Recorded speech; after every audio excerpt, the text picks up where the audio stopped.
house today. When we leave today, we're all going to my house to do yard work.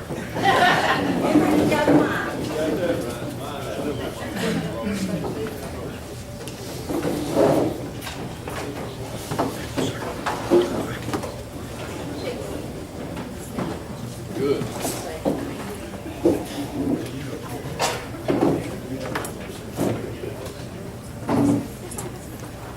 Introducing to you Tony Crow, Commissioner Post 4 from Paulding County, is going to have a prayer with us, and Micah Gravely, Representative, District 67.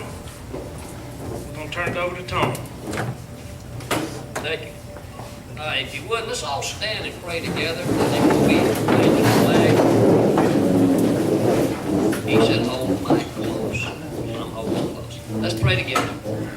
Heavenly Father, we come to you in the precious name of Jesus. Father, we're always grateful to see Americans and citizens gather. Father, we're grateful for the veterans who have fought for this right that we can have meetings like this. We thank you and praise you for it. Now we pray, Father, especially for this meeting, Lord, that it be productive, that God will move Douglas County forward in their endeavors. Father, we just ask now that everybody that speaks here today, that you will bless them. And Father, we just ask you now to forgive us of our sins and shortcomings. We pray this in Christ's name. Amen.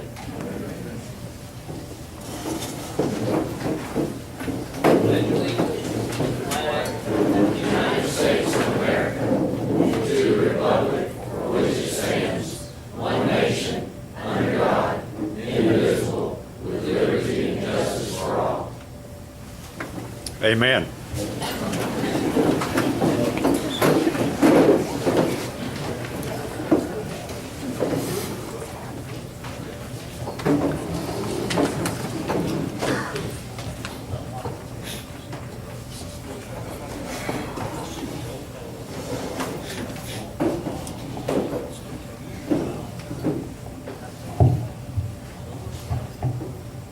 Mike has to use his hands. You gotta have a mic.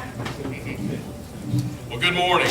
Morning. I want to thank my commissioner over at Paulding County, Tony Crow, for being here. Tony's a veteran, and I definitely thank him for his service to our nation. Thank you for referencing our veterans and for what you do in your leadership in Paulding County. Really, I appreciate you. I'm honored to serve. On that note, by a show of hands, speak it up like, oh, can you hear me now? All right. By a show of hands, can we have just recognize the veterans that are in the room today? If you just stick your hands up, y'all give these guys a round.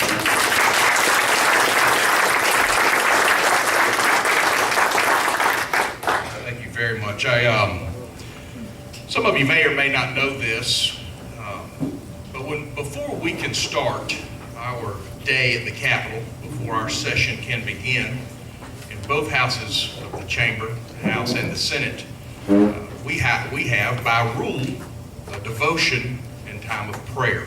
How many of you knew that? That's very key to the start of our day.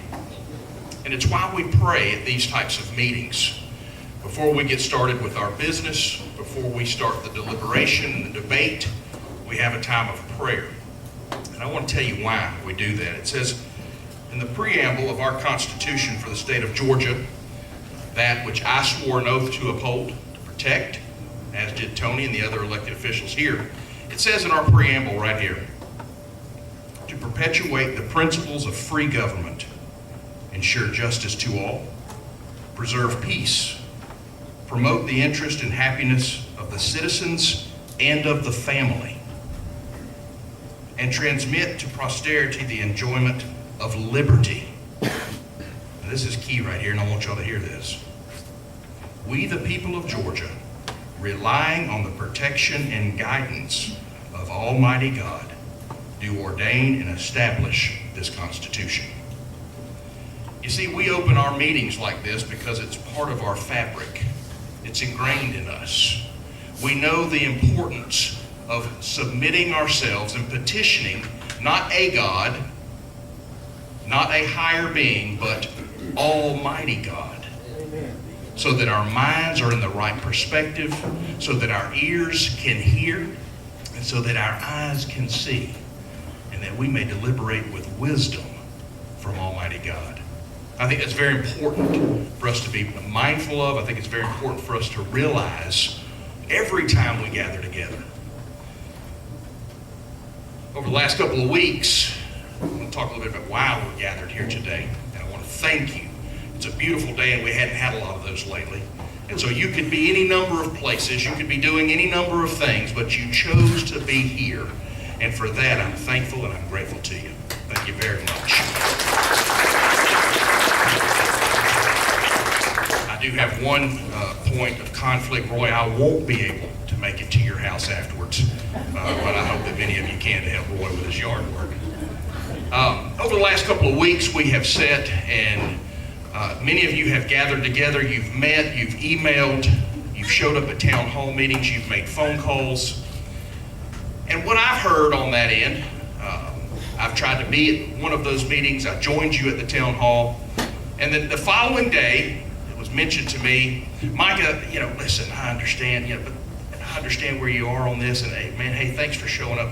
But really, it's just a clamor of voices out there. There's not a lot of people, Micah. And I thought to myself, a clamor of voices. I really thought about that. And I actually would beg to differ. I think what we're seeing and what we're hearing is a chorus of citizens at the grassroots level petitioning their government, exercising their First Amendment right, and opposing taxation without representation. That's what I see. As opposed to just a clamor of voices, as opposed to just a smattering of citizens. I think that this chorus is reaching a crescendo. I worked with Commissioner Guider and Roy here on a letter opposing this bus system. A letter that I penned to the ARC, citing my concerns with this, the concerns of the citizens that I represent, the reasons why I oppose this, and then also trying to put in there the justification that right now, across the entire ARC, the 13 counties of the ARC, there are 11 different transit systems. 11. Now, correct me if I'm wrong, Roy, if this one is approved, it'll be the 12th one. And what I said to the ARC in my letter, and by the way, Jay Collins, who could not be here this morning, many of you know Jay runs a funeral home. Jay had a body come in this morning and is with the family now and wanted me to express his desire to be here and his regrets that he couldn't be here. But y'all, you know what Jay does for a living, and a lot of times his schedule isn't determined by how he would like it to be. However, Jay joined me. He wrote a letter. I wrote a letter. And in that letter, I closed with this. I would urge the ARC to not approve the CMAQ grant because the state has two bills coming through both the Senate and the House, both dealing with transit, both dealing with transportation.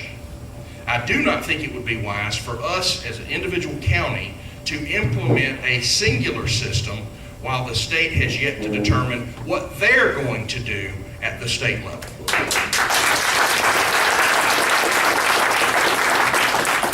Now, the two bills in question, I believe, is 386 in the Senate and 930 in the House. I had an opportunity. I was speaking with Nicole on Friday night after I left the Capitol. Her and Mike and I were on a conference call, and they were asking some questions, and I was actually on the phone with the author, Kevin Tanner, from Dawsonville, asking about, how is this going to affect Douglas County? What is the makeup? And what I've been able to surmise as we read the bill, as it moves through both chambers, what this is, and I want you all to be clear on it because sometimes it can get hazy.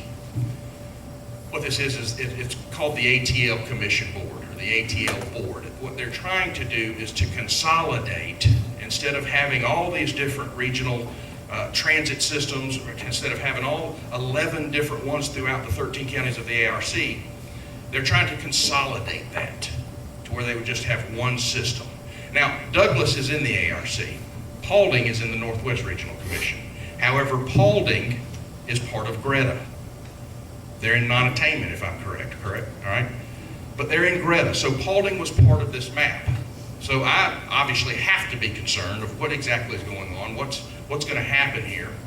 And I asked the author, I said, Kevin, would it be wise for Douglas County to move forward with this proposal, with the state not having decided what's going to happen with what you're wanting to do?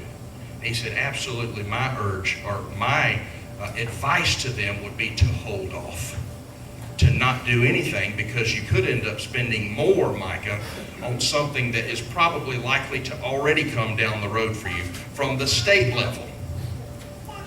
So that was from the author of the bill, urging Douglas County not to do this right now, to wait until the state can figure out what they want to do.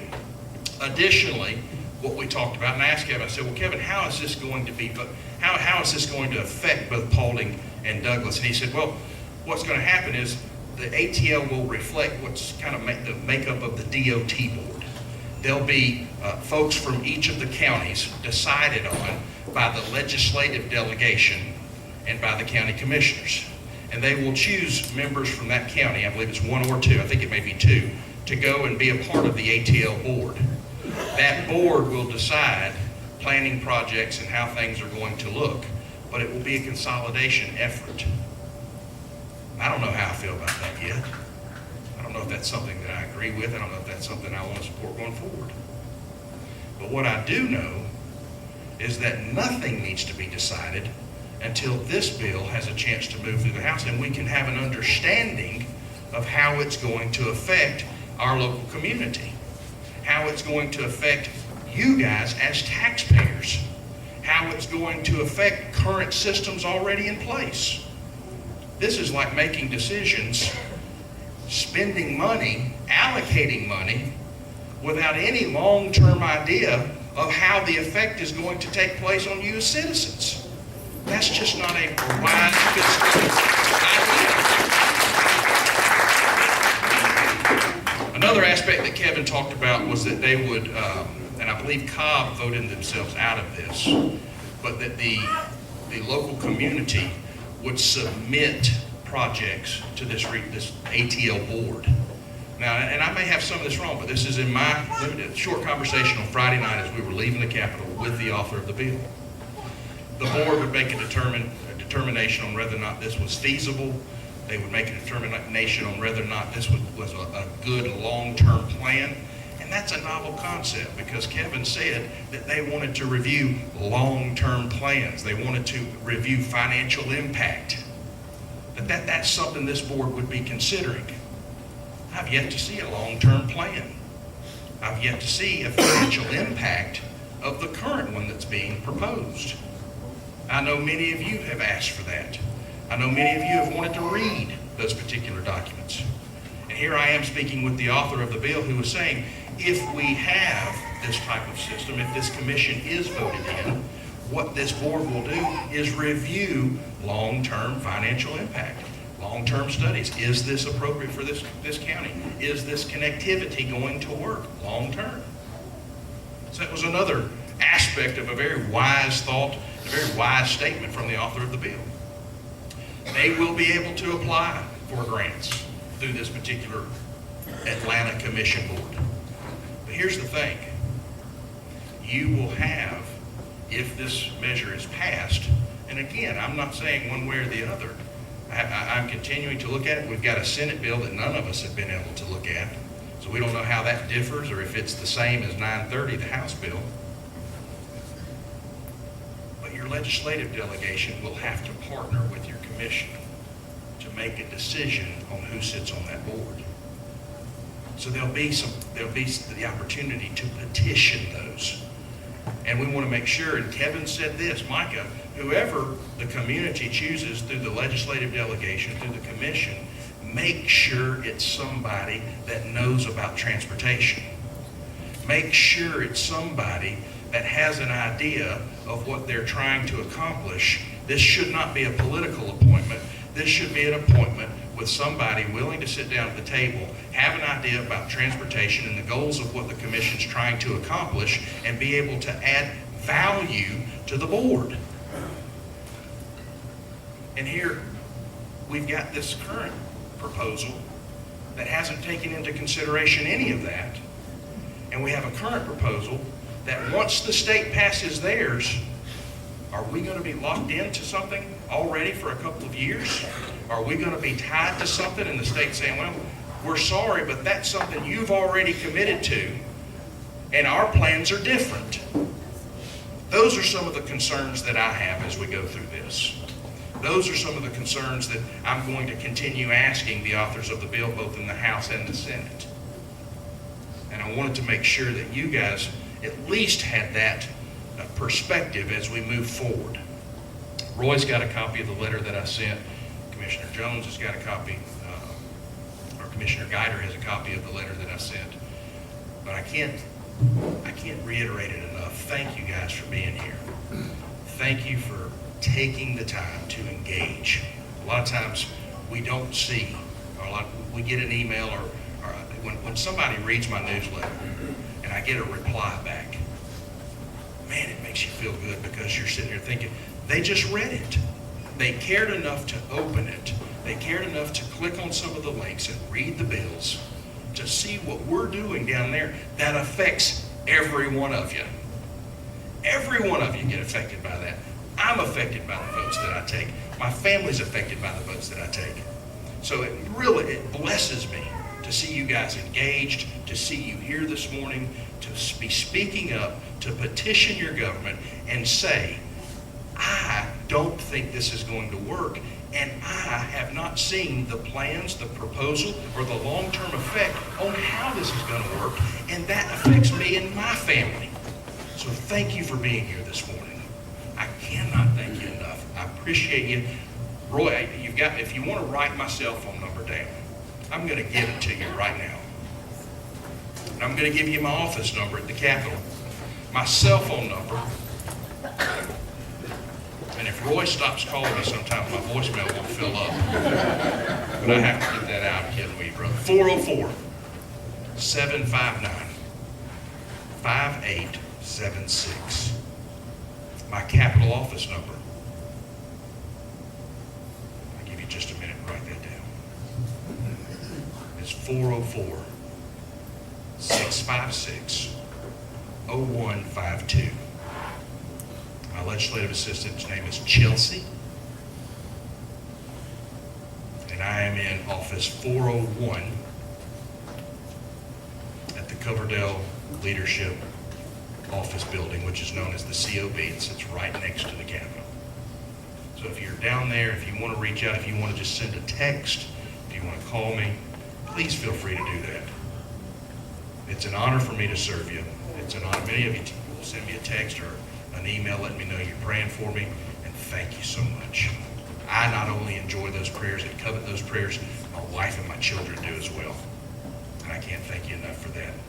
Thank you for letting me be here today. Thank you for letting me serve you in House District 67. I'm going to hang around just a little bit. Matt?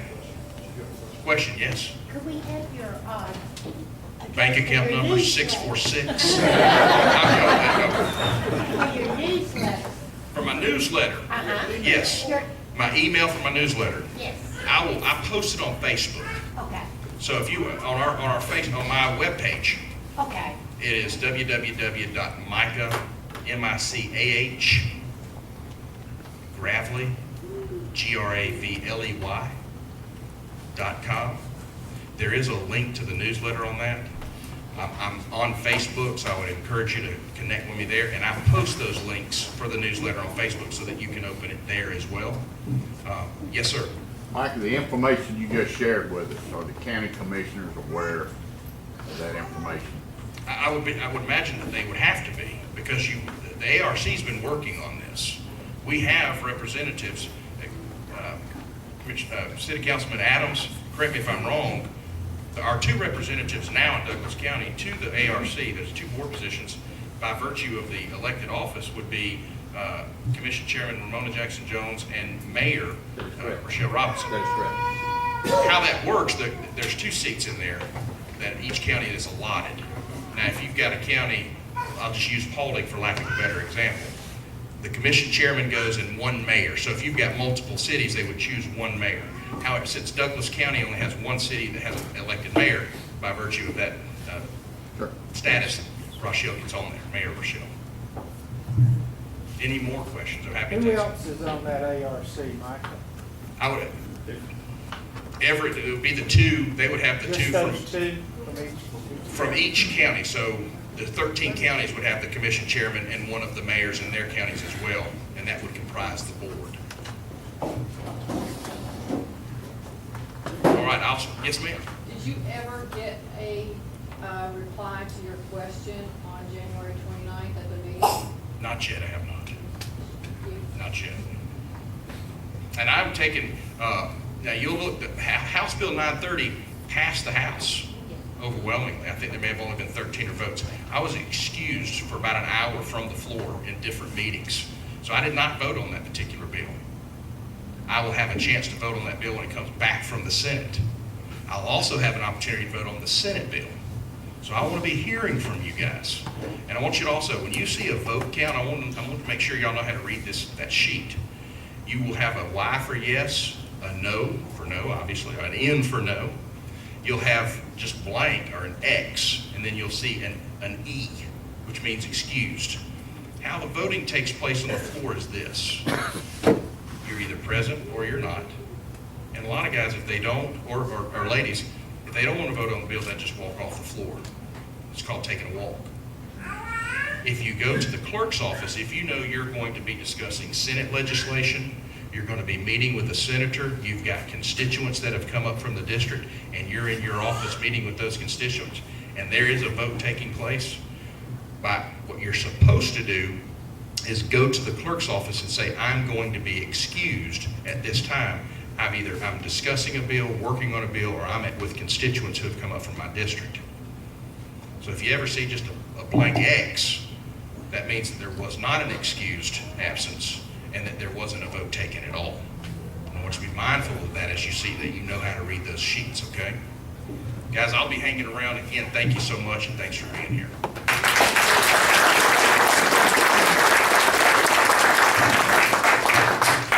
Let's all give Mike a thank you for all the work he's done on cannabis oil.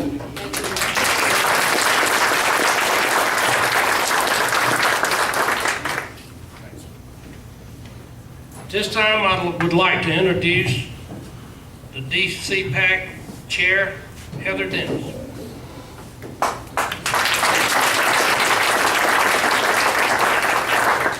Hi there. Thank you so much for coming this morning. I know you've got a bazillion other things you could be or maybe rather be doing, but we really appreciate you being here. We hope that when you leave here, you're energized and you're ready to make and see changes for this county, a county that we all call home. Just to let you know what DCPAC stands for, that's an acronym for Douglas County People's Action Committee. That's this group that you've seen carrying or wearing or posting these no bus signs all over the place. We're the ones that you've heard the voices of at commissioner meetings or at these walk the talk meetings. Our group was formed after seeing that our elected officials weren't taking individual citizens' concerns seriously.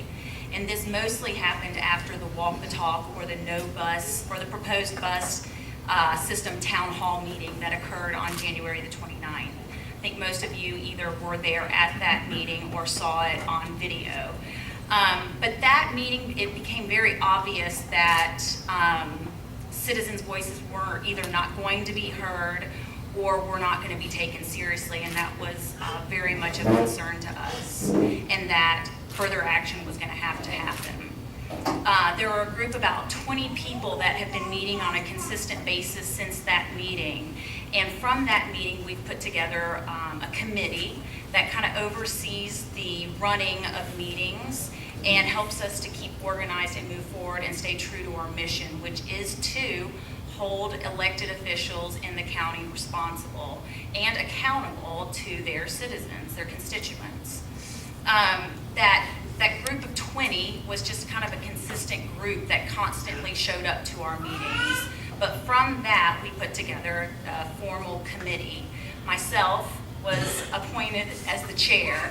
I've been a resident of Douglas County for about just over 10 years, but it really, I call it home, and we love it here. So I take a very strong opinion to what's going on, especially when it starts to infringe on my rights and on how taxes are going to be applied to my livelihood and my family's livelihood. Our co-chair, my right arm, is Dawn Ray Leonard.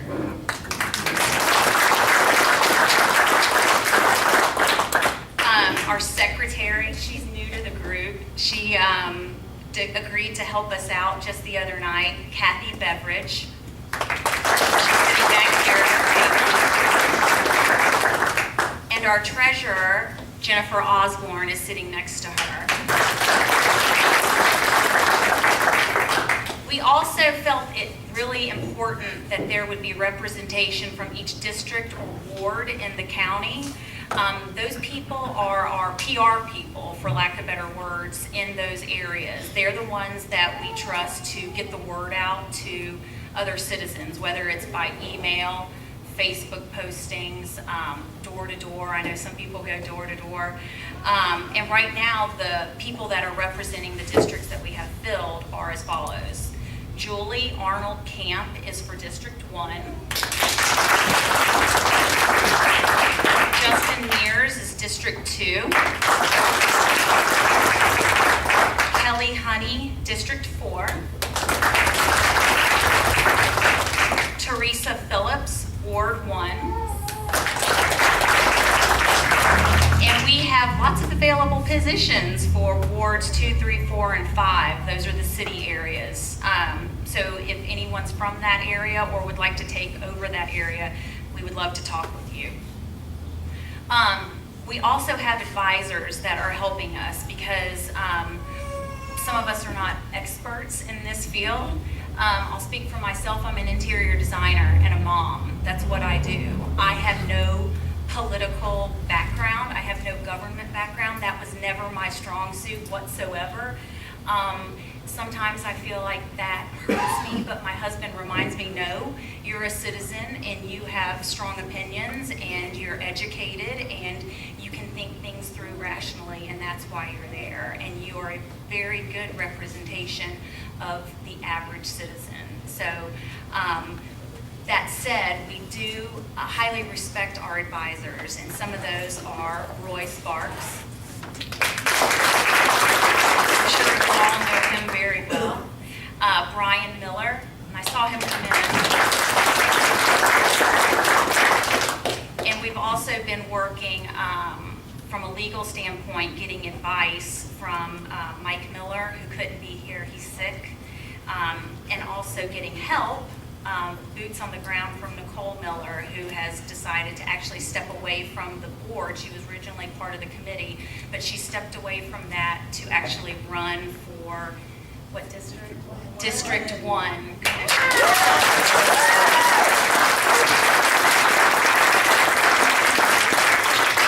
So we're really proud of her because she really took this and ran with it.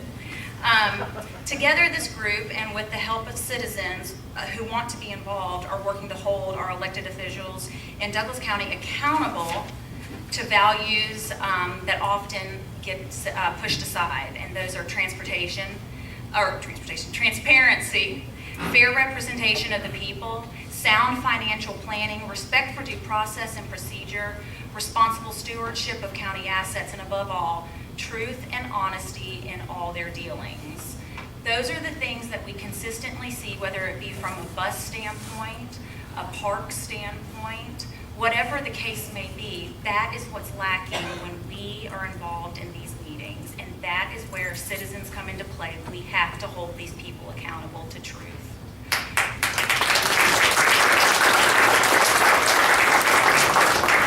Thank you again for being here. You know who I am now, so feel free to come and ask me any questions, but right now I'm going to pass it back to Roy, and he's going to introduce some special guests. Thanks.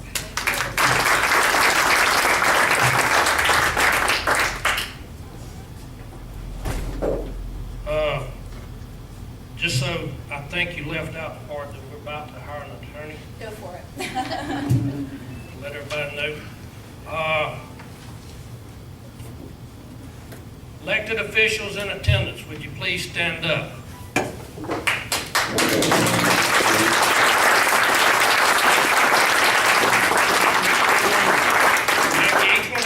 your name. Mark Adams, City of Douglasville City Council, Ward 2, Post 2. Matthew Kroll, Solicitor General. Tony Crow, Post 4 Commissioner, Paulding County. Micah Gravely, House District 67.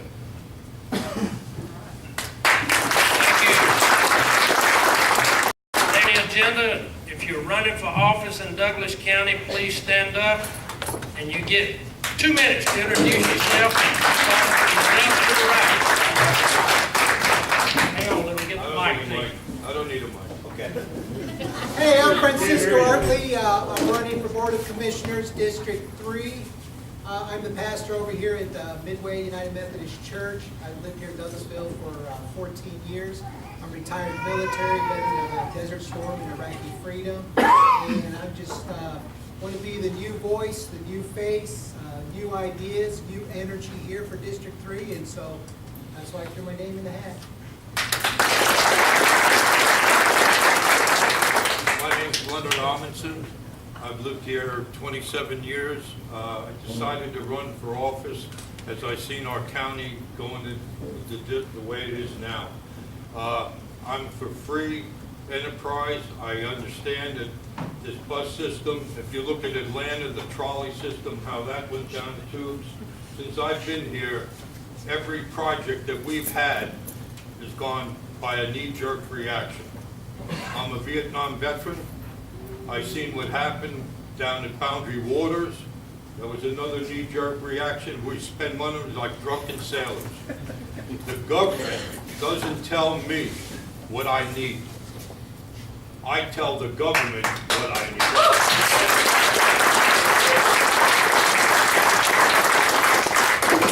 I'm looking for your votes. I will tell you this, I will give you 100%. 100%. I might not have all the answers, but I'll get the answers. And one thing, they'll be transparent. It won't be sugarcoated. So please, vote for me. March 17th, I'm going to have a meet and greet here at 11 o'clock. Anybody that can support me, that wants to support me, I have signs outside. I need your help. This is the most important election in Douglas County. If the two Republicans, my opponent and Nicole, lose, it's over. 4 years, that's it. The only two Republicans left in there, whoever gets in, the two Republicans, they will be beat up for 4 years. They have more than this agenda of buses. Everything they've given us is stuff that I didn't vote for. So please, get out and vote. Whether you vote for me or my opponent, this is the most important election. If you want transparency, you want moral ethics, you want fiscal responsibility, here I am. Woo! Yeah.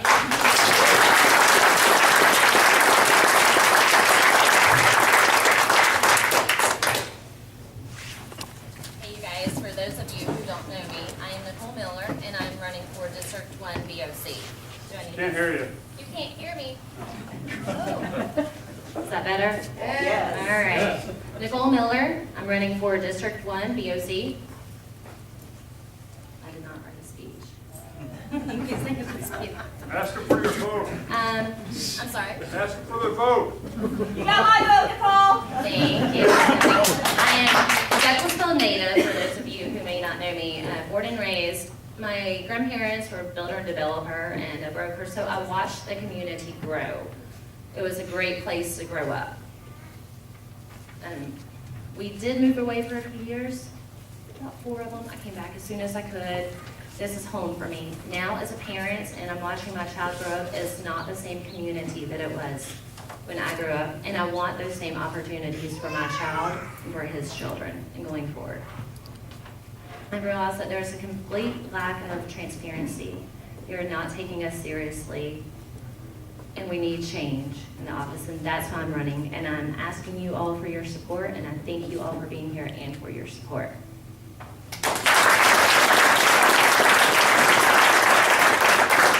There are signs outside if anybody needs them. My name is Ryan Leonard.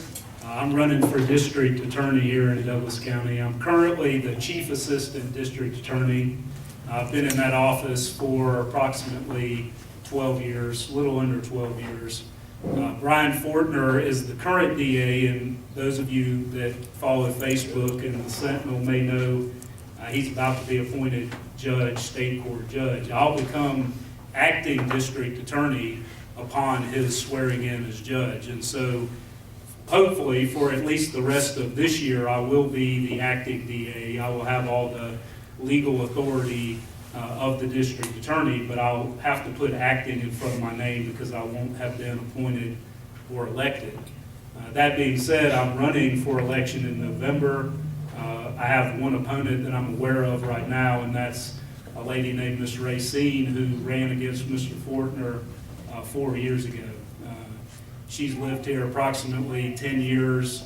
The only time I've ever seen her at anything are on the occasions that she's running for office, and then she disappears for the 4 years in between. So I've been in the courthouse every day for the past 12 years working to keep this community safe. The folks that know what happens in the legal system and the judicial system here know that I'm an honest person, that I'm not on the take. I'm not playing games. I do what's right, and that's why I do the job that I do. It's because this is what I wanted to do. It's not something that I had to do.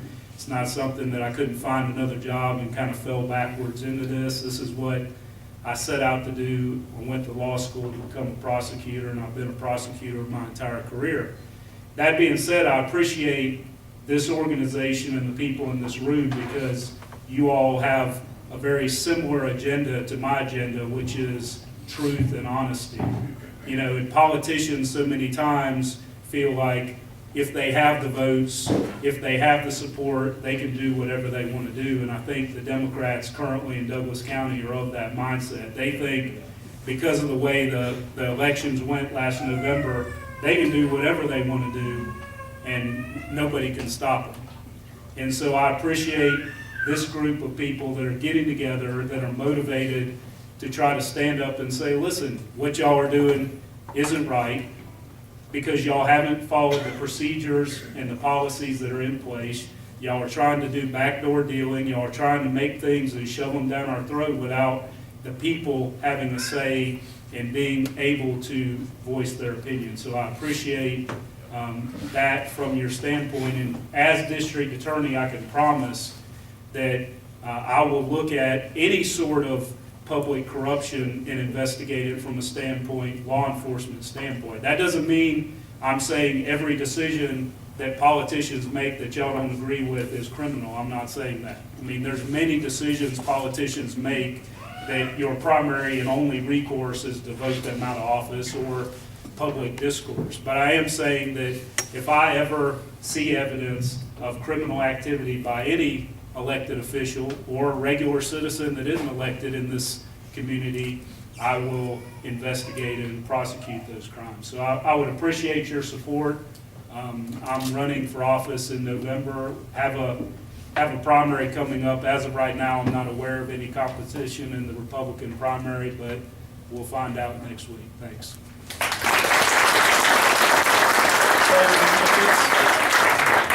Behind you. He wanted the mic. Hang on. We'll get them over to you. Listen, I'm not going to give away 2 minutes of speaking to y'all. Good morning. I'm Matthew Kroll. I'm your Solicitor General. I've been the Solicitor General since 2012. And I want to take this moment. Most of you know me, and most of you know that I am running for re-election as your Solicitor General. I do have a primary in May. I don't anticipate any opponent, but I will find out next week. I qualify for the Republican primary next week. Currently, there are 3 individuals who have either filed the paperwork or have indicated to me that they were going to run for the Democratic nomination, which means they got to run in May, and one of those people will be nominated, and then I will run against that person in November as long as I get out of the Republican primary in May, which, like I said, I don't think I have an opponent. If you don't know what my office does, because a lot of that's the question I get, what does a solicitor do? My office handles all the misdemeanor crimes that happen in Douglas County. We prosecute them. And now it's not just prosecuting them, it's trying to get people who have just gotten caught in the system that may have made a stupid mistake or made a bad decision, to get them pointed in the right direction. Sometimes it has to do with addiction counseling, mental health counseling, some type of counseling that they get them pointed in the right direction so they don't get stuck in the criminal justice system for the rest of their life. I will let you know that, as Mr. Edmondson said, it's all about transparency with me. And I think you can ask any of the people, many of the advisors that were named, that I'm very transparent with my office. It is your office. I just occupy a seat. You just put me in there 4 years ago to occupy a seat. Everything I do is for the benefit of the citizens. Every tax dollar I get from my office is your tax dollar that I have to be a good steward of. Every decision I make in my office, I'm very transparent with. My door is open. My cell phone number, I will give it to you, but on the back of this nice little campaign push card is my cell phone number, because I want you to have access to me. Although it is kind of, I got a weird, crazy phone call the other day by someone who grabbed this, and my wife said, oh, 36 minutes of someone who wants you to do something you can't do, and I said, that's correct. So please get one of these. My number is 770-475-0475. 475-0475. It's on the back of this card. And I would appreciate your vote in November. And one other shameless plug for the other individuals that are running. I will tell you, there are races that you can win even though someone as an incumbent is in that seat. And all you have to do is go out and knock on doors and target those voters. They're not countywide, but some of these district seats that are up, you can win them by knocking on doors. And one person can't do it. So if you have a candidate out in this office, in this room that you support, go knock on doors. That's how you win those races. And that's one way to change the makeup of the board, is vote people on the board out of office. That's as simple as it is. That's where the power is. You know, y'all are familiar with the Douglas County Civic Action page, and the people are pushing the politician off the plank. Y'all are the people pushing the politician on the plank. And don't ever, I will never forget, I always remember that y'all are on the other side of the plank, and you can push me off whenever you need me. So I am always aware of it. So thank you very much for everything you're doing here, and I appreciate your time and your commitment to this cause.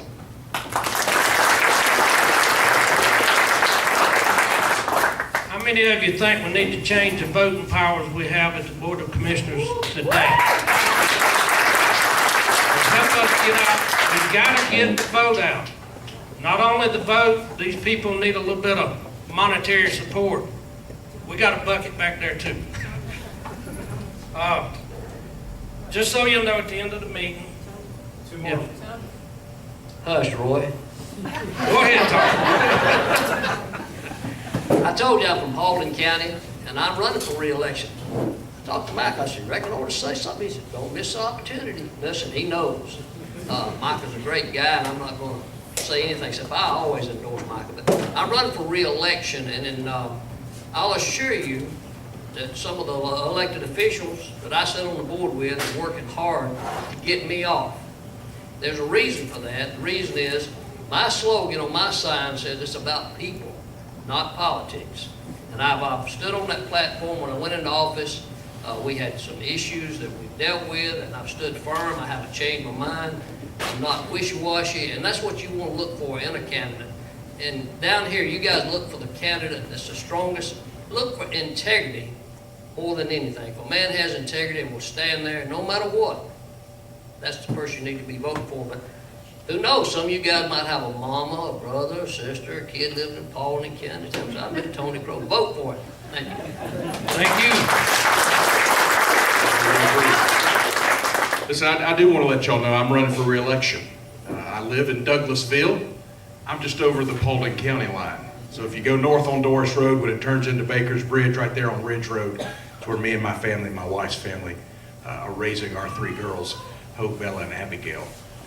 I'm running for re-election because when I hear folks like Heather Dennis talk, and I recall emails that Heather sent to me about 2 years ago, and when her kids were playing at Billard Park and the condition of that park, it was Heather Dennis whose emails got filtered up to the county level and somebody started taking action. At least they started. That's what citizen activism can do. Getting things done in your committee. One of the best things I ever worked on was when I got a call, and she's here today, Dr. Moon. And Jerry, Mr. Jerry, how are you, brother?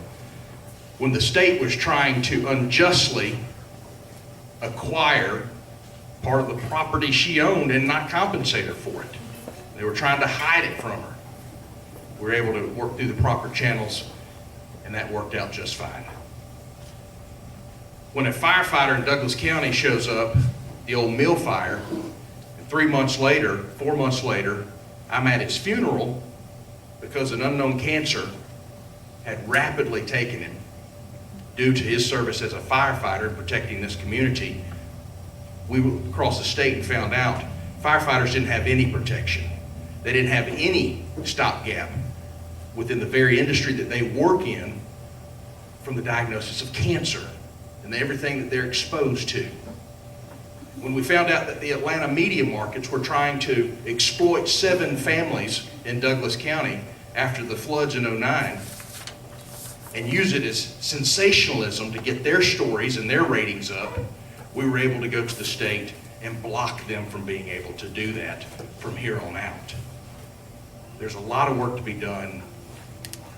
I enjoy getting to know the families, the citizens in this community. I have family in Douglas, I have family in Paulding. This is my home. And I want to make sure that my home is the best place in the state to live. I don't know if I have an opponent. I haven't had one since the first election, but every year we run a full campaign. We get signs out, we go door to door, we make phone calls, because with or without an opponent, my personal belief is that you deserve somebody who's going to work for it each and every time. That's what I'm willing to do, and I would appreciate your vote on May in the primary and in November in the general. Thank you very much.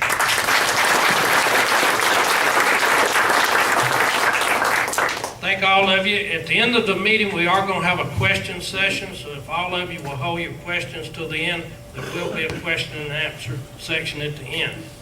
Got something I want everybody to do. Stand up. Y'all realize we have a commissioner over in District 2 that doesn't know where Winston and West Douglas County is. I want everybody to take in a deep breath. And on 3, we're going to say no buses, and I want to see these ceiling tiles move up. 1, 2, 3. No buses! One time. At this time, y'all can sit down now after you donate. At this time, I would like to ask my close friend, Tony Crow, to come up and give a few words to us.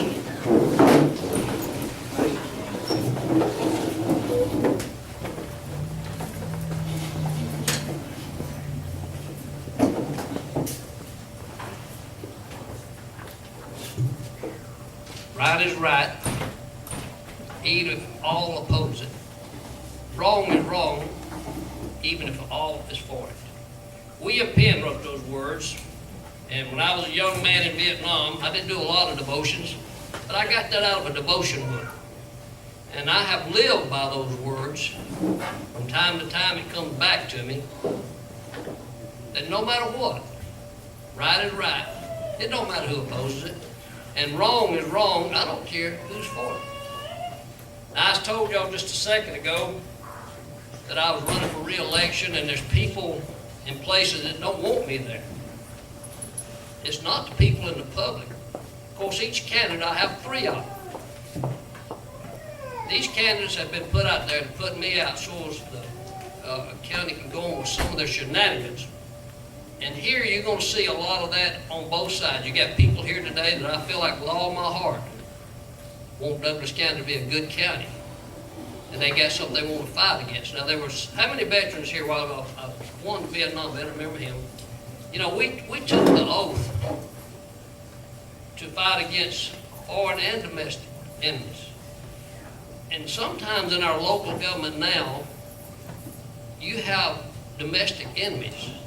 They're really not doing what the Constitution says to do. They're really not. Now, several years ago, 2 people filed a lawsuit against Appellate Investments there in the county.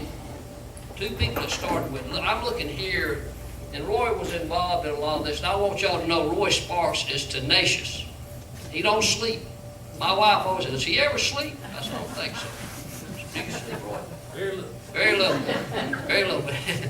He has gotten several awards for watchdog services. I was privileged to be at one of them, but I don't know what all awards he's gotten, but I'd like to give him one if I had one. I'd give him an award for. He's a guy that'll always. I told a friend of ours. He told us in a meeting. He said, "I don't trust people." He looked at me and looked at Roy. He said, "Do you trust him?" I said, "If Roy Sparks told me to get a water gun, we're going to hell and squirt the fire out, I'd load it." And I mean that. He's that guy. So, but we got in our battle in Paulding County, all of you probably here have heard and know something about the airport, correct? Some of you probably are well educated on it, and some of you are not. You would look and think, well, why wouldn't anybody want this? Why would they not want a commercial airline? Why do you not want a bus route through here? It's a quality of life we're looking at. We're not always looking at money. We don't know that so far it's just cost us money. And this may cost you guys some money. You know, Scripture says that the love of money is the root to all evil. It don't mean money is bad. I like money. Anybody here that don't like money? We all like it. But when that's your avenue, that's where you're going. It's all about money and not people. The government, my job is to represent the people of Post 4 Paulding County. The day after I was elected, I woke up early when I should have been sleeping late. I was tired, physically, mentally, spiritually, I was wiped out. But I got up, and I have a little half-mile trail that I walk where I live on my property, and I pray. Well, as I was walking around this trail, I was trying to pray and say thank you to God. And I realized that the people of Paulding County Post 4 trusted me. They said, we trust you to do what we ask you to do. And it dawned on me, I can't do it without him. Amen. Okay? So, you in this group here are looking to your government to work with you. And you've probably got a battle on your hands. You've got to fight. And the little two that started, it grew and it grew and it grew. The battle that took place over the airport actually put me in office. Somewhere along the line, I had to take a stand. I didn't want to play politics. There was an individual that wanted to put up a big billboard.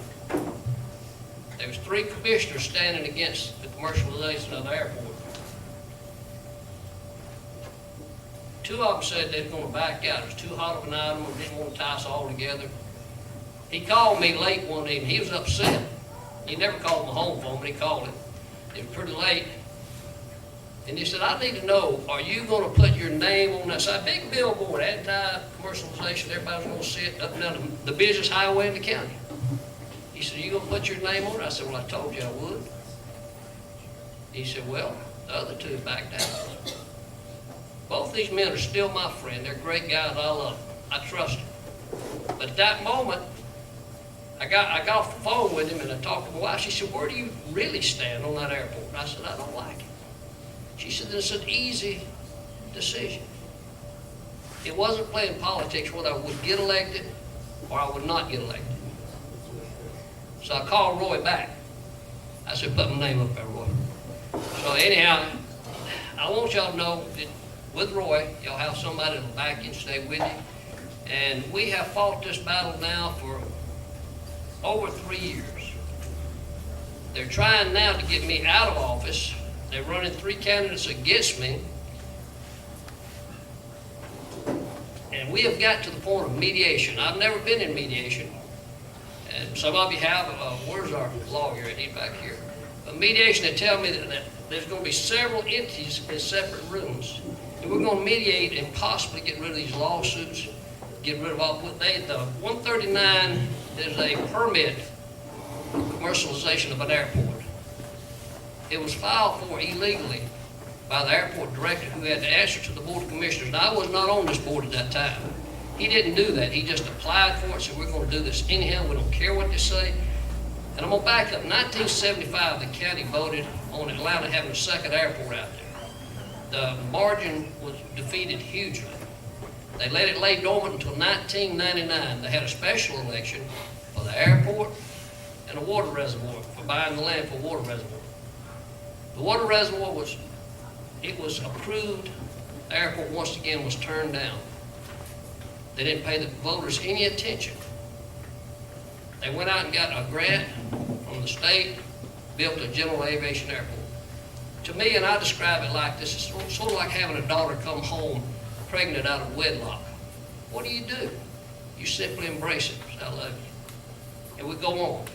The county did that. And then behind closed doors, and this is what y'all might deal with, they decided, hey, let's get this guy that just got kicked out of Gwinnett County. He wants to commercialize an airport. Let's bring him over here. But let's don't tell anybody what we're doing until we get this ball rolling. And that's what they did. So now our county's in a mess, but because of people like you that will fight, we're to the point now at mediation, and we got a phone call when I was in executive session of the behind closed doors where we go to do our business. We do litigation, personnel, and real estate. We were back there talking with a conflict counsel.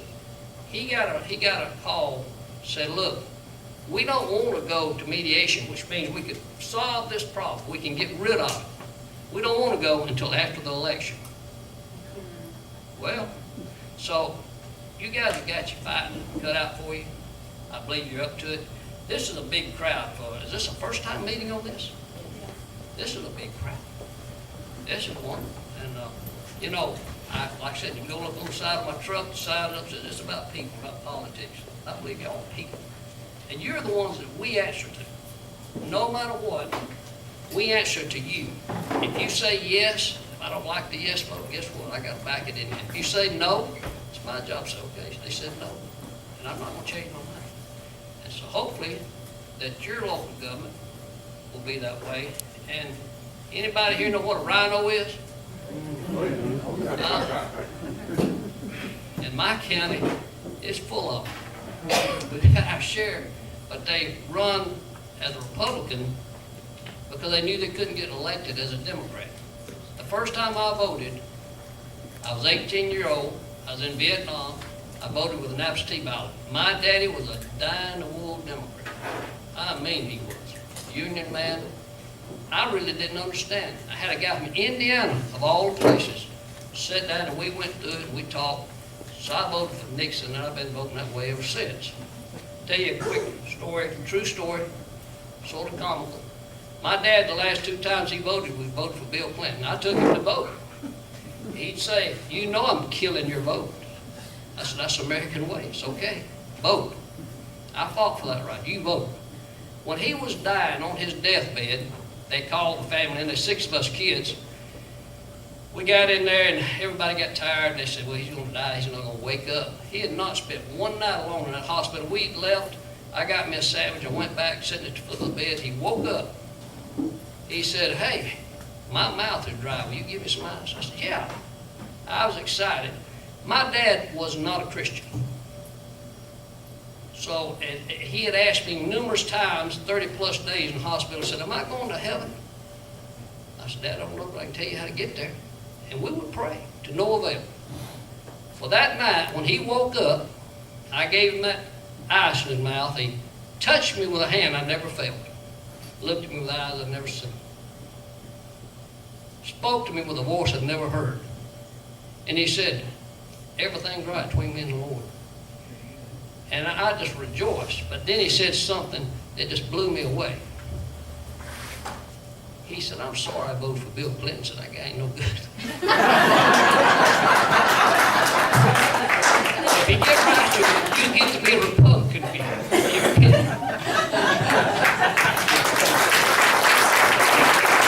Thank you, my friend.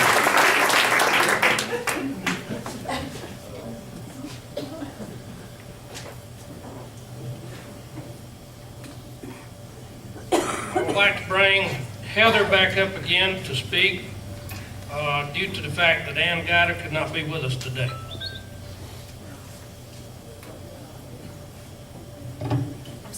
Kim can't be here, but I'm really thankful that she had some forethought in this and decided to write a nice letter to speak to you guys through me. Dear friends, I regret that I'm unable to be there today, but I am tending to the needs of my brother who suffered a stroke the first of the year.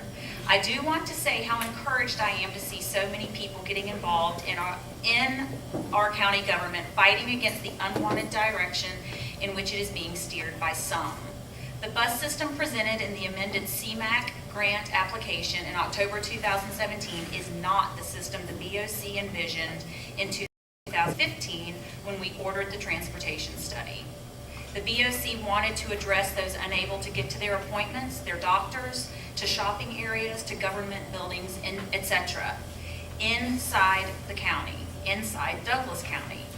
This was mainly directed toward the senior population and the disabled without other means of transportation. This plan has been sabotaged and taken in a direction Douglas County does not need or can afford at this time. I do urge us all to stay on point and avoid giving anyone reason to say this is a racial issue. It will destroy our cause if that happens. I will continue to do anything in my power to stop this extended bus system from happening, but our voice must remain strong, united, respectful, and on topic. Thank you again for your involvement in your government. Ann Jones Guider.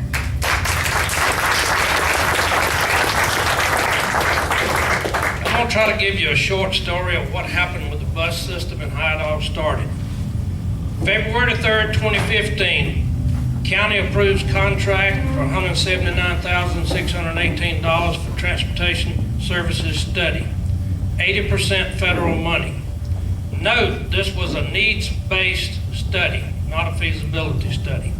November 17, 2015, Transportation Director Randy Hulsey stated to the BOC, included in our budgets $156,000 that would be early planning coordination for a flex bus system.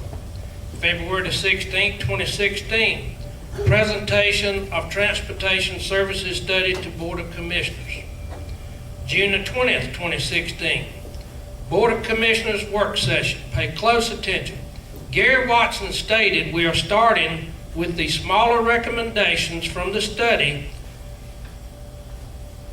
of $500,000 capital and less than $100,000 operations and maintenance, with 1 or 2 county in routes in the county. June 21st, 2016, Board of Commissioners did a resolution affirming they support the recommendations set forth in the recent transportation study, carried 4-0.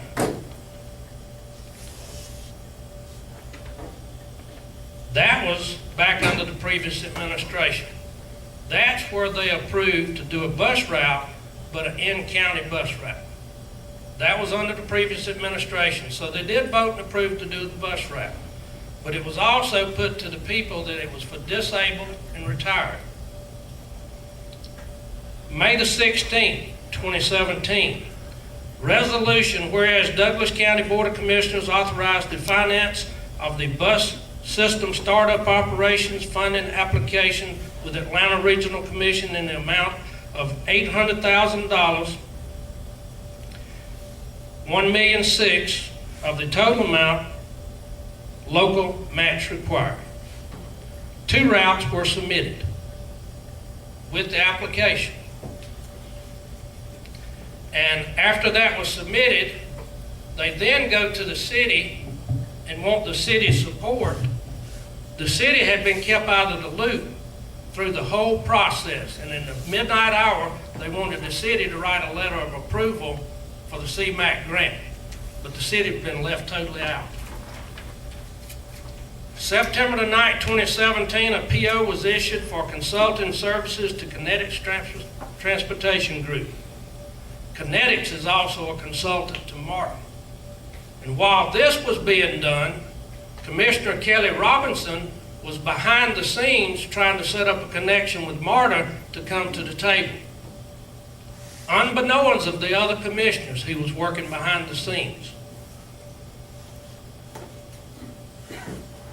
And the contract was $7,511 for the consultant to come to the table to help them with the bus routes. And in the contract, it said, Douglas County proposed fixed bus service. Kelly Robinson wants to tell us it's a shuttle service. That's not what the document says, it's a bus service. October the 10th, 2017, Douglas County Transportation Meeting. Chairman Robinson, Vice Chairman Mulcair, and Mark Till agreed that the BOC had already approved the process and this does not have to go back before them. What Gary Watson did that morning was make a presentation to the Transportation Committee. This transportation proposal that they were putting on the table was 4 bus routes. The main bus route that was said to be the main bus route by the consultant was the route that goes all the way to H.E. Holmes in Fulton County. She said this route will help you score more points to get your grant. So here we are trying to help the people of the county, but to get our most points, we got to connect to Fulton County MARTA station. Why do you think they hired the consultant? Because the consultant is basically working for ARC and MARTA to get MARTA connected to our system.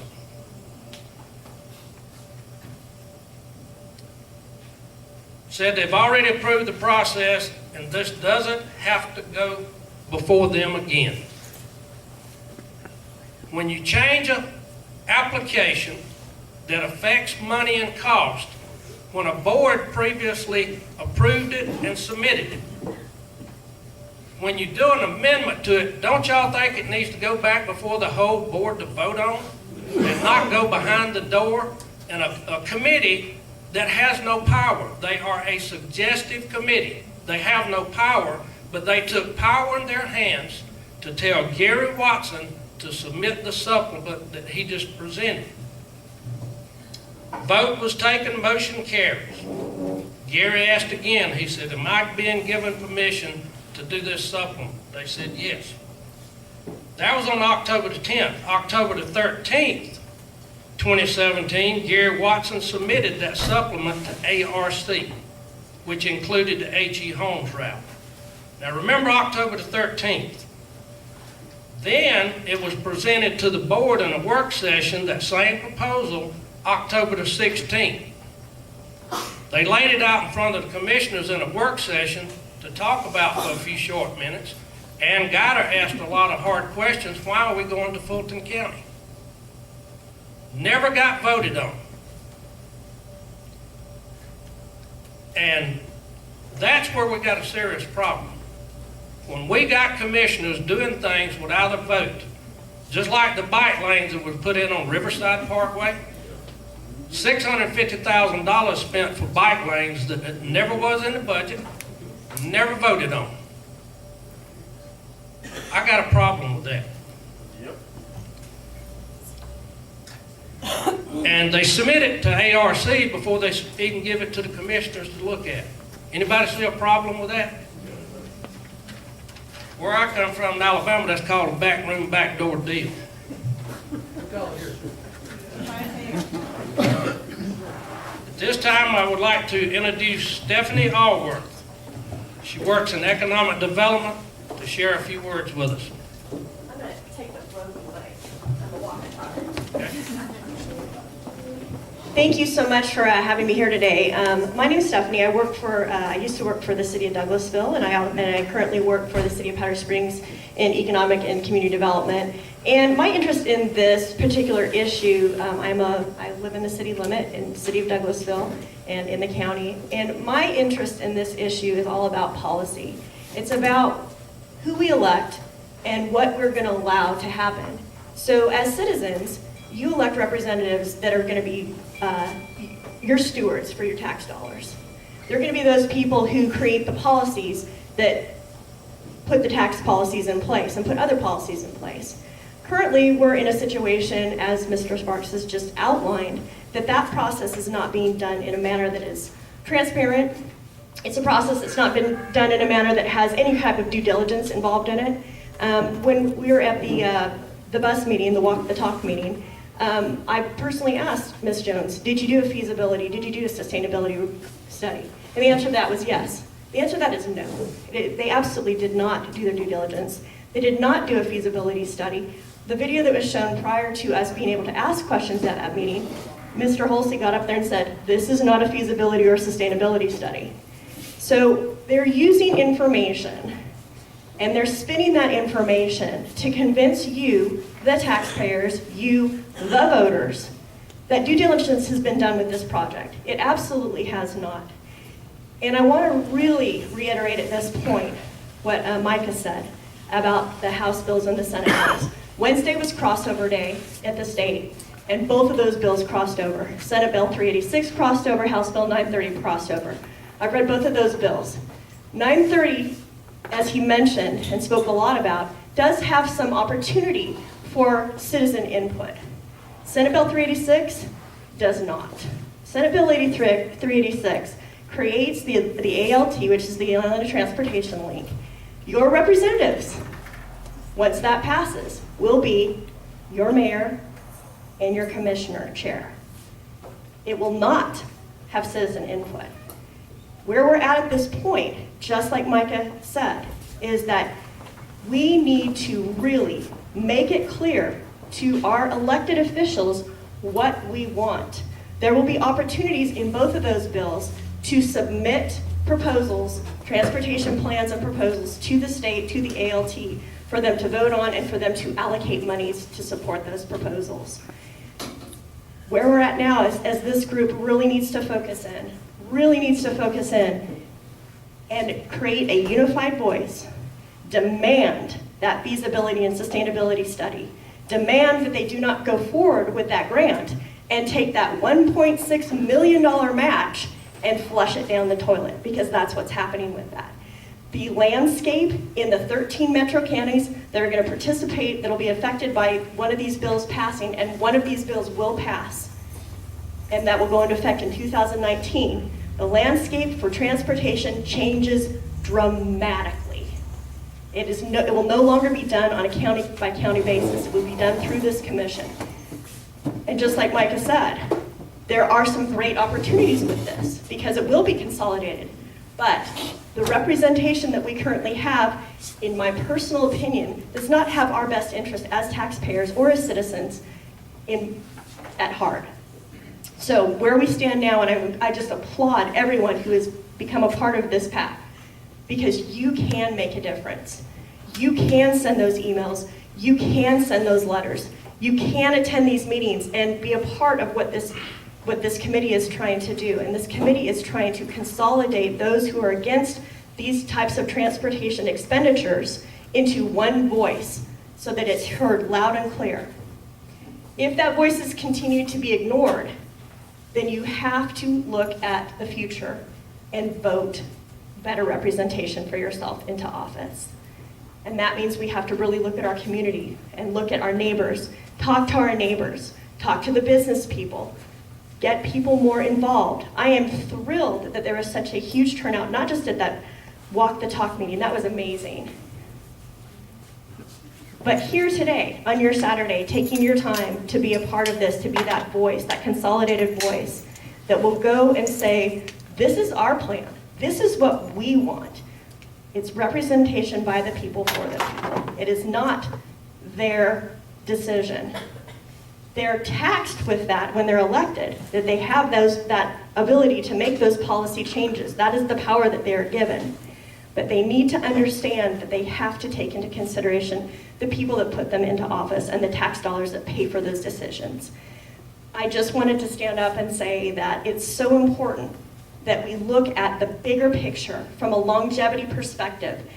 This county has consistently, and I think you said it, no long-term range planning, no strategic plan, haphazardly throwing money at projects. It would be great if we could get some type of elected officials into place that are doing strategic planning, 10, 15, 30-year strategic planning, that have an understanding of how to actually balance a budget and manage a budget for the long term. What it takes to really put into projects that that are gonna be successful. That you don't just throw money at grants and you don't just throw money at somebody's idea, or because Atlanta came to you and said, hey, we got this consultant and they do this, or this was done in this county and it was really successful. What happens in another county doesn't necessarily translate over to something successful in our county. And that's where your voice counts, and that's where you can make a difference. And I'm so pleased to be able to speak here today because I'm very passionate about community engagement, and I'm very passionate about people becoming involved and voicing their opinion. The other part of that is you have to understand how the process works. You have to have an educational component to what you're doing here so that you know what your rights are and what you can actually put into play. So I would hopefully, as I get involved with the committee, be a resource for those of you who are interested in learning more about how local government works and learning more about how the process flows, not just on the state level or on the county level, but on the very, very local level. I was thrilled to see my representative, Mark Adams, here today. He is a great resource. Mike Miller is a great resource. There's a lot of resources out there for you. I know that you're angry and I know you want your voices heard, but bringing your voice together in one consolidated message is going to have far more significance than just doing it out there on your own. And this is an amazing opportunity that they've set up to have that consolidated watchdog voice. Thank you to the board and for all of you here today. And I'm excited to see what happens. But please keep in mind, there's some big legislation going through in this work session this year, and it will impact. We need to make sure that the commission understands that we do not want this put into play, this grant money put into play, because there are bigger things on the horizon that will need to be taken into consideration, and there are studies that need to be done before this money is thrown out. $1.6 million is not change.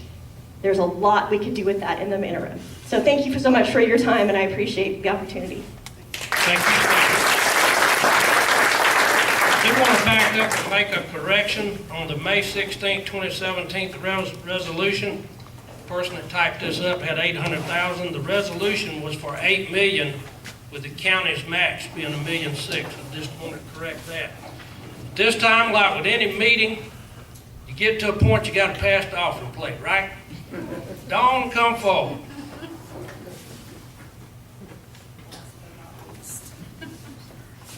Good afternoon now. My name is Dawn Ray Leonard, and I am the co-chair of DC PAC. I'd like to start with a quote from President Trump. He recently gave a speech on national security in which he said, "In America, the people govern." We love Douglas County. This is our home. We live here, we work here, and we pay the taxes here. Unfortunately, our elected officials are not listening to the people. And sadly, this administration has proven to be not only fiscally irresponsible, but non-transparent and completely disinterested in our collective voices. So a group of concerned citizens got together and decided to form DC PAC, Douglas County People's Action Committee, committed to holding our elected officials accountable and providing moral support for our common sense candidates. For the last couple of months, we have been working tirelessly behind the scenes to create this committee, and now we're ready to stand up and move forward. But we cannot do this alone. We need your support. The Board of Commissioners needs to hear our voices loud and clear, and we need funding to move forward. This committee has expended our own personal funds to get DC PAC off of the ground, but the financial need is too great for us to carry forward. Retaining the attorney for the No Buses movement is first and foremost to our current mission. Time is short. Before you know it, the CMAQ grant will be signed, sealed, and delivered, and it will be too late. We will be on the hook for a 4-route bus system, all of it, every penny of it. There are going to be ongoing expenses associated with working these issues. Attorneys' fees will be a constant. Printing, filing fees, open record requests, venues, etc. We've set up a DC PAC GoFundMe page. We will also accept donations by mail and in person. You will find all of the donation information on our DC PAC Facebook page. Our initial goal is to reach $25,000. If you can contribute, your donation will ensure that we can keep these elected officials accountable and Douglas County on the right path. We intend to be transparent and hold regular meetings in all districts and wards informing the public of our progress. My fellow citizens, we are praying that each and every one of you can step up and support the important issues our county is facing today and tomorrow, because Foxhall is fast approaching. We ask you call your commissioners often, as well as Ramona Jackson Jones, and let them know that as a tax-paying citizen of Douglas County, you will be heard. But most important of all, we want everyone to get out and vote. Know your candidates. The primaries are in May. Get your friends, family, neighbors, everyone out there to vote. Your vote is your voice. Say it loud and let them hear you. This is truly a community effort. It really does take a village, and together we can take our county back. Thank you.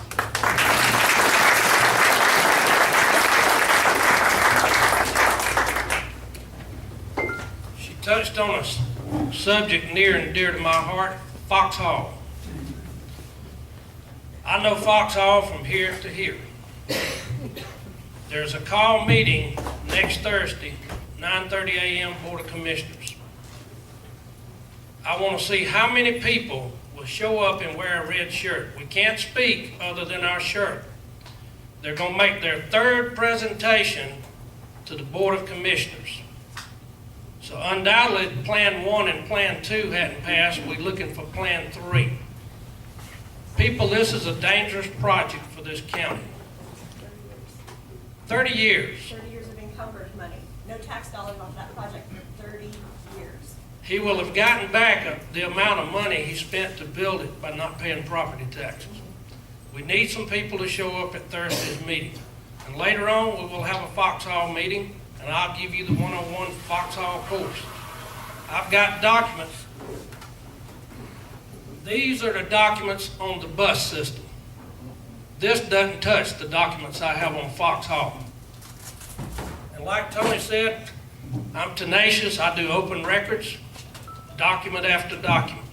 And what's amazing, when you get the documents tell you a different story than what the speeches say. And when you get one document, you need 10 more.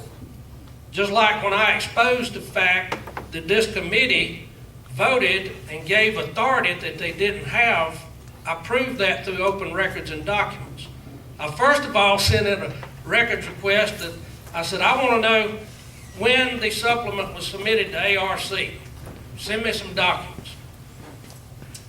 Well, when I got that document, I turned around and I said, well, okay, who gave you the authority to submit that document? Then I get a document where he shows me in the minutes that, hey, they gave me the power to go submit this document. So when you do those open records, that tells you the real story of what's going on behind the scenes. At this time, I asked the whole group to come forward. We're going to take questions. And at the end, we're going to have an announcement by Heather on some district meetings. But everybody come forward. We're going to take questions. And just by the way, y'all got in here free, but before you get out, I got an armed guard over in the red church. You got to put $10 in the bucket. Y'all come forward and we'll take questions.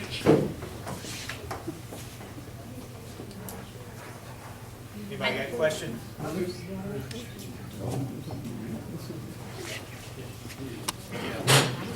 Michael Scott here from Chapel Hill subdivision. I need to ask, have we taken a poll for the county to see actually where everybody, all the citizen voters stand? No, poll has not been done. No. They sent out the small, what was the survey they sent out? It was to like 1,400 county residents or something. Yeah. But that's small. A second question. And we do have attorneys that are in this room with very high turns in the highest manner. And are there any criminal laws that the members of the chairman and the commissioners are violating that we can have them investigated and made accountable? This is more ethics than criminal. Well, I understand that. But in order for us to do something that, if they've made a mistake, if they've done somebody harm here, we need to file something, I think, and if we don't, then we're gonna be at their whim, or whatever they decide they wanna do. Yes, sir, you are correct. What they did was, it's called ultra vires, when like a committee like that, when they take power into their hands that they don't have, that is a problem, that is gonna be our loophole to court. That's the point. Some of you might wonder, $25,000 is a lot of money to raise. I mean, that's not taken lightly, and I hope you guys genuinely understand that. It's hard for me to ask for money in the best case scenario, but we're talking about an awful situation that's gonna cost a lot of money. But part of that $25,000 is just trying to hire an attorney to hear our cause, to see the paperwork, to determine whether or not there is an actual legal suit to be had. We feel very confident that there is, and we had hoped today to be able to tell you a lawyer has been retained. We do need money still. We've not quite reached that point. We need $5,000 to retain him, but that is what he would be hired to determine. And yes, we think that there is an ethical suit there to be had. And it would give me, and this sounds nasty, maybe it is, no greater joy than to file those papers and deliver them to the Board of Commissioners.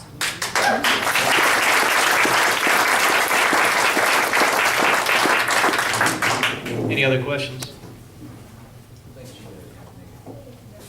No, she's coming. Nobody?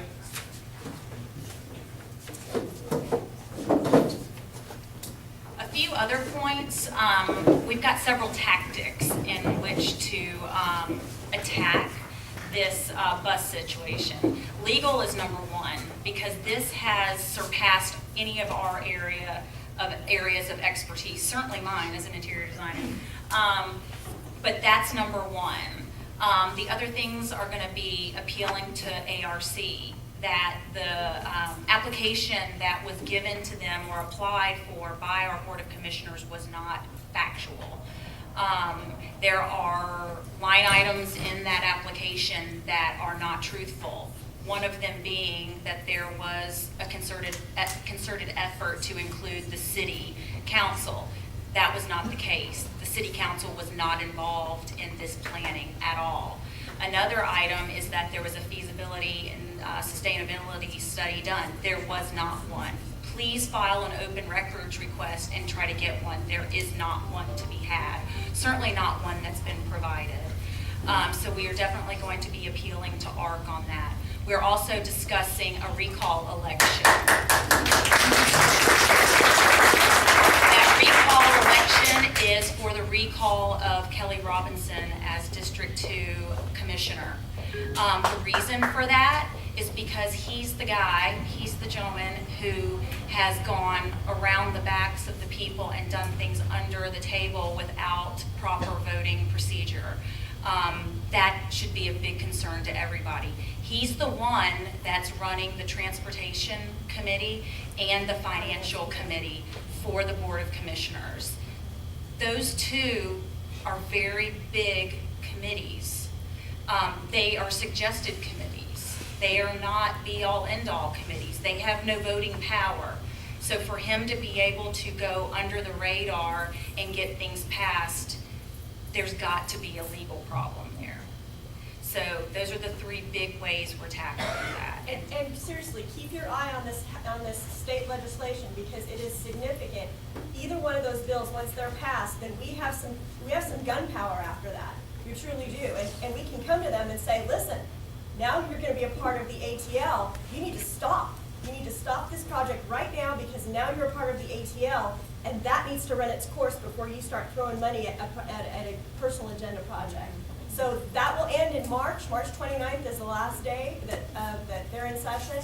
So we'll try to keep you guys appraised of what's going on with that and updated on how that's looking in the state legislative level. Yeah, and we've also been notified that there's two other counties, communities, however you want to put it, They're also in running for the CMAQ grant that we've also applied for. So the only thing we don't know are who those two other local counties are. So one of the things that was asked when presented to the CMAQ, is there any public opposition? And they said there wasn't. So they said out of, I think the gentleman earlier asked, was there a poll? There was a poll of very, very small amount of the county's population. I believe it was like 1,400 citizens that were asked about, what do you think about a bus system? So with that, that's a very, very small, minute number compared to the amount of people that live here. So there is obviously people pushing back that's saying that we don't want this. So the CMAQ, if more that we can get going, one of the things with the attorney is that if we can get some pushback, we can get some things that the CMAQ say, wow, this county said there wasn't opposition. Why all of a sudden now is there all this opposition? Why is there legal being brought in? What's going on? That's the federal government. They're going to back off and say, well, hey, you guys completely, you came to us in a way, you presented something that's not what we're seeing. So that's one of the main reasons of trying to get legal help, trying to get as many people involved in this as possible, because if we don't, those other two counties, there may be people really wanting it there, but they may be fighting just the same as we are. We don't know who they are. That's the information we have not been allowed. We've tried to expend all of our resources, people that we know, but those answers haven't been given to us. So we don't know what opposition in those areas are, but we do know what our opposition is here. And we've got to keep fighting and trying to get people involved in this so that we can potentially shut this money down. If this money doesn't come in, then that four route system that was proposed can go by the wayside. We do not have to do it. We can then take things back to where it was initially voted on by the previous administration, to a 2-route inter-county system. Then we can, if we want to, the state stuff's coming in at that point in time. Demand that feasibility and sustainability study for anything, because we're going to have to put together, if all the state legislation passes, we will need to, as a group, put together potential projects to take to the mayor and city council, and to take to the commission chair and the commissioners, because they will be rolling those projects up to the state level. They will be our representation. So we need to be prepared with shovel-ready projects to say, this is what we want for transportation, this is not what we want for transportation. That requires feasibility and sustainability studies, and it requires us to kind of band together in one voice saying, this is what we're recommending as your constituents. So, go ahead. Well, yeah, I mean, so this is very important, and it's very time sensitive. The CMAQ, we've been giving different time frames. We've heard stuff as early as May, then we've heard the final, whoever they may pick may come down in September. So there's, I mean, we're already in March. Things are getting closer. We've got to get on board. There's a lot of people here today, which is awesome. And that, obviously, it means something to you guys. You guys live here. You care about this place. You want to see what you feel is right. And I have one other thing to say.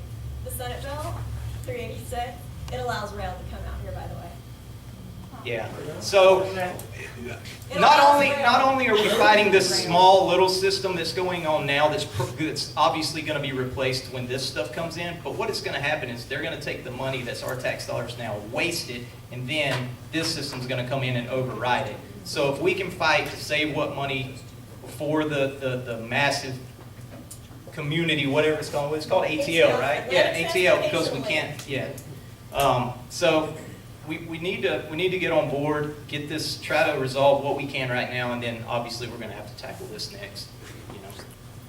I got just something that Heather touched on about ARC. One of the reasons why we got you to sign in today and give your email addresses is because at some point we're going to need to bombard ARC with opposition, because they're thinking right now, well, there's no opposition because the county's come out and said that. Well, we need your voice to be able to email, call, write letters, do whatever in the masses and tell them there is opposition. So maybe they'll open their eyes and say, hey, there is a meeting that ARC is going to have at the end of this month that people can come out and speak to the ARC and tell them that, hey, Douglas County don't want this. And our, committee's gonna be there, some of our people's gonna be there. We would love, other people from the county to be there to speak and show their opposition, but at some point, we're gonna take and email you and let you know when things are and keep you abreast and then release the hounds and say, okay, start hitting them hard. Because that's what we're gonna need. It's not just us, 8, 10 people saying that we're in opposition. It's gonna mean the whole county's gonna have to say it too, and really hit them hard with emails, calls, and showing up at their meetings and saying, we do not want this. So we need y'all's support monetarily as well as being, letting them know, that we don't want it. Let me give you something to think about before she gives you the announcements. You got a commissioner in Douglas County, District 2, Kelly Robinson. In 2002, he went bankrupt. Ran for office, now he's a commissioner. Claims to be a financial guru. He's the vice chair of the Transportation Committee and the Finance Committee. Chairman, vice chair, Finance Committee. Stop and let that sink in. He needs to be removed from both committees, and that's another thing that's going to hit on our radar.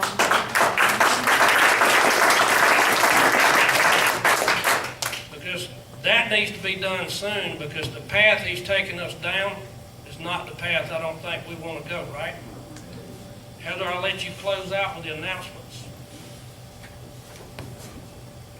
So for the past couple months, we've been meeting just, this committee, this group, but we want to open it at this point, now that we've got the nuts and bolts in place, we want to open it to everyone else. We have a lot of interest, and so the way we're going to do that is we're going to start having district meetings. I know some of you are in the city, but figure out what district you're in and attend those meetings. We've gone ahead and set up a couple. District 1 is going to meet with our committee on the 8th of March, that's this coming Thursday, at 6:30 p.m. at Hudson's Barbecue Place. So you can have dinner and hear us, and we can start, getting our plans together. District 4 is presently scheduled for the 15th of March at 6:30. The place will be determined, so be on the lookout for information. Working on that. District 2 is going to be meeting on the 22nd of March at 6:30 at the Twisted Pickle. That should be interesting. District 3 will meet on the 29th at 6:30, location to be determined. So be on the lookout for more information there. The best way to get in touch with us is we've got a Facebook page. All of our information can be found there. You can also email us at info.dcpac@gmail.com. And you may feel free to message me on Facebook or message any of these folks on Facebook. We also have a P.O. box, so if you want to use mail, we can do that as well. But we can get you all that information.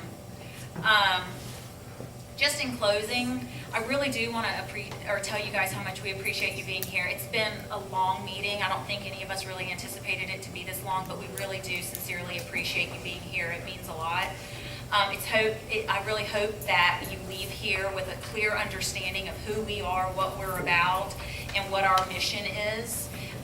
And it's our desire to get Douglas County back to what matters, which is truth, honesty, and the people. If you'd like to get involved, just track one of us down and we can be happy to help you figure out where your place is. Don't forget the donation table. We really want to move forward on the legal aspect, and we are flat out of personal funds. It's going to take a lot of hard work and a lot of effort and a lot of money to get this thing turned around, but I think it's very much worth it, and just spread the word, please. And I hope you have a wonderful, nice, sunny Saturday afternoon. Thank you, guys. Hey, we do have signs here. Anybody wants a sign, needs a sign, put in your yard or put in front of your business, we have them back there. Grab one, take one to your neighbor, whatever. Thank y'all for coming.